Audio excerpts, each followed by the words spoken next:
জগতে যত মানুষ আছে প্রত্যেকটা মানুষই আল্লাহর কাছে অভাবীয় এবং মিসকিন হিসাবে, দারিদ্র হিসাবে মিনতি জানাইয়া থাকে। আল্লাহ তুমি দয়া করো, মেহেরবান করো। আমরা সব সময় আল্লাহকে স্মরণ রাখবো, আল্লাহর যে হুকুমগুলো আছে সেগুলো মানার চেষ্টা করব। আল্লাহর হুকুমের মধ্যে রয়েছে আমরা যেন প্রত্যেকে আল্লাহকে স্মরণ করি, আল্লাহর খেয়াল ধ্যান অন্তরে রাখতে পারি বা রাখি, সেই ধারা অনুযায়ী আমরা চলি এবং আল্লাহর নামে মেহনত বিনিময় করে থাকি। অতএব আল্লাহর হুকুমে যা রয়েছে প্রত্যেকটি কাজ করা প্রত্যেকটি বান্দার জন্য করণীয় ফরজ, যে যা করতে পারলো। সুতরাং এই খাবারের বিরোধিতা যারা করে তারা রাসূলের বিরোধিতা করে, রাসূলের বিরোধিতা যারা করে তারা আল্লাহর বিরোধিতা করে।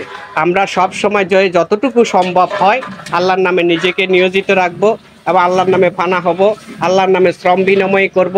এই শ্রম বিনিময়, অর্থদান, মন দান, ইহার মাধ্যম দিয়ে নিশ্চয়ই আল্লাহ সন্তুষ্ট হবেন।